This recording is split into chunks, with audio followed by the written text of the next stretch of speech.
स्वास्थ्य सेवा माने रोग सेवा तापर पुणी रोग सेवा माने कौन ना लक्षण सेवा। ये किडनी गोटे एमती जिनस जोटि कि 60-70% प्रथम दीटा किडनी तो थाए प्रथम किडनी गोटे किडनी पूरा पूरी खराब हो गले भी किसी लक्षण आसब नहीं एपरिक सेकेंड किडनी 60% पर्यंत खराब हो गले भी किसी लक्षण आसब नहीं।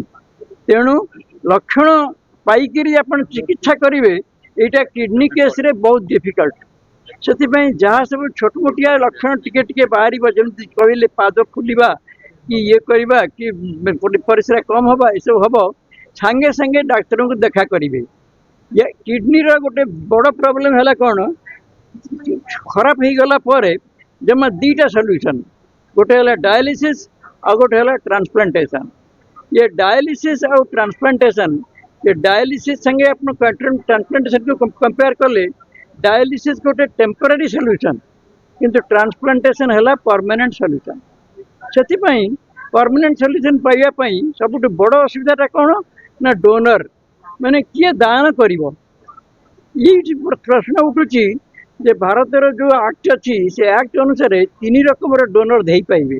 जन है निज रिलेटिव किए किए सब बापा माँ भाई भौणी स्वामी स्त्री जेजी जेजेमा ये सब ये एमान छड़ा बाकी जे रही दादा खुचुरा खुड़ी मौसी ये सब जे रही सब non relative. Second category third category है मरीगला जदि गोटे मनीष मरीगला किडनी को ता परिवार दान करने राजी हमें ताहले से किडनी टी अन्य देह लगी पार। सो प्रथम दीटा जो जिनस रहा से दीटा से तो परिवार उपर डिपेंड कला। तेणु सेकेंड केस रे माने अनरिलेटेड केस रे गवर्नमेंट रु परमिशन लगा पड़ो।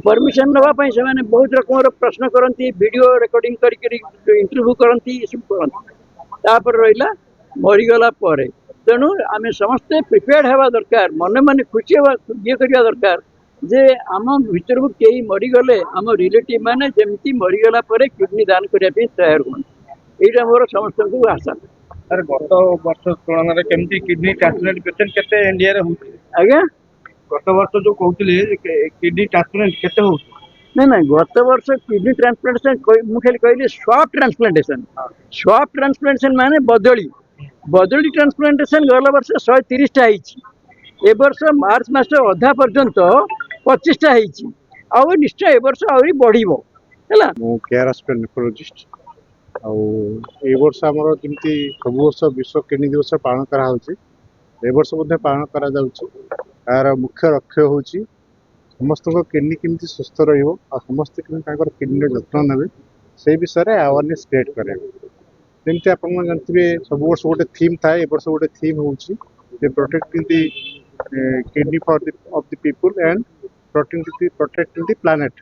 समस्त लोकंर किडनी सुस्थ रो से जानतु जे किडनी रोग कौन केमती किडनी आक्रांत हुए कौ कौ कारण आक्रांत हुए केमी किडनी सुस्थ रखिए। जमी आपंकर समस्त कहते पानी सफिसीयंट पीवा 10 किलो टेबलेट टू अवॉइड करवा डायबिटीज ब्लड प्रेशर जदि अच्छी तार चिकित्सा करवा कंट्रोल रखा जंक फूड फास्ट फूड खाइबानी आउ मेदबहुलता जदि अच्छी एक्सरसाइज रेगुलर करवा आपंकर स्मोकिंग अल्कोहल बद अभ्यास दूर रहा यही सब द्वारा आपंकर किडनी को सुस्थ रखिपारे। द्वितीय कथा हूँ जमी आप प्रोटेक्टिंग दि प्लानेट विषय में डिस्कसन करुँच प्रति वर्ष देखु अबे बहुत एयर पोल्यूशन होची देखिए सबुआड़े इंडिया रे जो विंटर सीजन होची दिल्ली रे बॉम्बे रे देखिए एयर पोल्यूशन बढ़ी जाऊँगी। एयर पोल्यूशन और वाटर पोल्यूशन दुईटा हूँ बर्तमान किडनी रोगर आ गोटे कारण जमी आम कहूँ आगु डायबिटीज ब्लड प्रेशर मुख्य कारण था एवं air pollution water pollution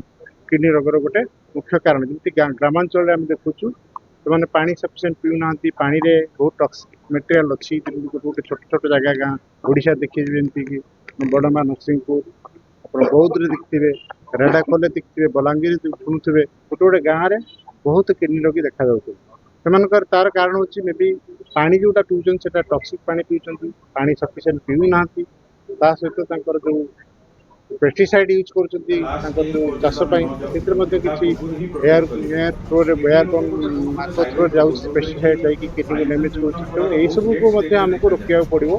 kidney ରୋଗୀକୁ ରୋକିବା କେବଳ ଡାଇବେଟିସ୍ ବ୍ଲଡ୍ ପ୍ରେସର ରୋକିଲେ ଯେ ସଫିସିଏଣ୍ଟ ସେଟା ନୁହଁ, ଇଏ ବୋଧେ ପାଣିକୁ ଆମେ ମଧ୍ୟ ଦେଖିବାକୁ ପଡ଼ିବ। ଏ ବର୍ଷ ସେଥିପାଇଁ ସେ ଥିମ୍କୁ ରଖାହେଇଛି, ପାଣି କେମିତି ଆପଣଙ୍କର ପ୍ରଦୂଷଣ ନ ହେବ, ପାଣି କିମ୍ବା ପ୍ରଦୂଷଣ ପାଣି ଲୋକମାନେ ନ ପିଅନ୍ତୁ, ଭଲ ପାଣି ପିଅନ୍ତୁ, ତା ଦ୍ୱାରା କିଡନୀ ସୁସ୍ଥ ରହିପାରିବ।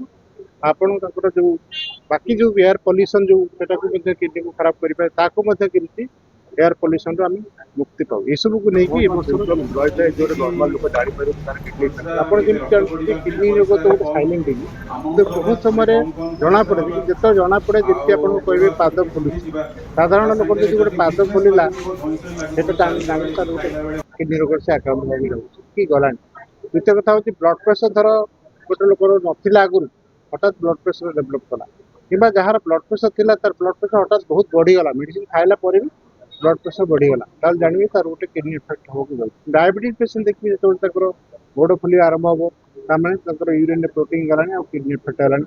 ଆଉ ନେକ୍ସଟ କଥା ହେଉଛି ଆପଣଙ୍କର ହଠାତ୍ ଦେଖିବେ ଗୋଟେ ଲୋକର ସୁଗାର ଯଦି ଆଗରୁ କଣ୍ଟ୍ରୋଲରେ ଥିଲା, ହଠାତ୍ ସୁଗାରଟା ଫ୍ଲକ୍ଚୁଏଟ୍ କରୁଛି, ସୁଗାର ହଠାତ୍ କମିଯିବା ଗୋଟେ ଡାଇବେଟିସ୍ ପେସେଣ୍ଟ ତା ମଧ୍ୟ ଗୋଟେ କିଡନୀ ରୋଗର ଲକ୍ଷଣ ହେଇପାରେ। ଯେମିତିକି ଆପଣଙ୍କର ପରିସ୍ରା ଫେଣ ହେବା, ଆପଣଙ୍କର ଧଇଁସଇଁ ଲାଗିବା, ରକ୍ତହୀନତା ଦେଖାଯିବା, ଦୁର୍ବଳ ଲାଗିବା, ଭୋକ କମିଯିବା, ଓଜନ କମିଯିବା, ଏଇସବୁ ଦେଖିବେ ସକାଳ ବ୍ରସ୍ କଲା ବେଳକୁ ବାନ୍ତି ବାନ୍ତି ଲାଗିବା, ଏଇସବୁ ଜିନିଷ ଆପଣ ଯଦି ଦେଖିବେ ତାପରେ ଭାବିବେ ଯେ ନିଶ୍ଚୟ କିଡନୀ ରୋଗର ଆକ୍ରାନ୍ତ ହେବାର ସମ୍ଭାବନା ଅଛି। ତ ତାକୁ ଯାଇକି ଟେଷ୍ଟ କରିବାକୁ ପଡ଼ିବ, ବ୍ଲଡ୍ ଆଉ ୟୁରିନ୍ ଟେଷ୍ଟ କରିବେ, ଯେମିତି ୟୁରିଆ କ୍ରିଏଟିନ୍ କରିବେ, ୟୁରିନ୍ରେ ପ୍ରୋଟିନ୍ ଯାଉଛି କି ନାହିଁ ଦେଖିବେ, ଅଲ୍ଟ୍ରାସାଉଣ୍ଡ କରିକି ଦେଖିବେ, ହିମୋଗ୍ଲୋବିନ୍ ଚେକ୍ କରିବେ, ଏସବୁ ଦ୍ୱାରା ଆପଣ ଜାଣିପାରିବେ କିଡନୀ ରୋଗରେ। ଲାଷ୍ଟ ଷ୍ଟେଜ୍ ପର୍ଯ୍ୟନ୍ତ ଆମେ ନ ଯାଉ, ତା ପୂର୍ବରୁ ହିଁ ପ୍ରୋଟେକ୍ଟ କରିବୁ।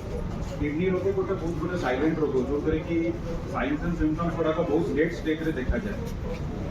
ତ କିଛିଟା अर्ली ସାଇନ୍ସ ଦେଖାଗଲେ ଆମେ ଜାଣିବା କି ଷ୍ଟାର୍ଟ ହେଉଛି ରୋଗଟା ଆଉ ଆମକୁ ଆସିବାର ଅଛି ଡକ୍ଟର ପାଖକୁ।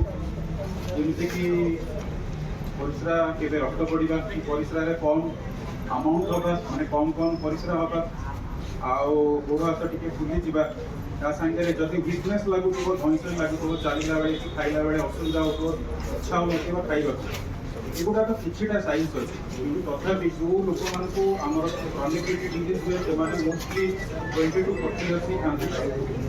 ସେମାନେ ବହୁତ ଏଇ କମ୍ ସାଇନ୍ସ ଗୁଡ଼ାକ ଦେଖନ୍ତି, ଆଉ ଲାଷ୍ଟ ଯଦି 80 to 90% କିଡନୀ ଡ୍ୟାମେଜ୍ ହେଇଥାଏ, ସେଇ ଟାଇମ୍ରେ ସେମାନେ ଜାଣିପାରନ୍ତି କି ନାହିଁ ଆମର କିଡନୀ ଡ୍ୟାମେଜ୍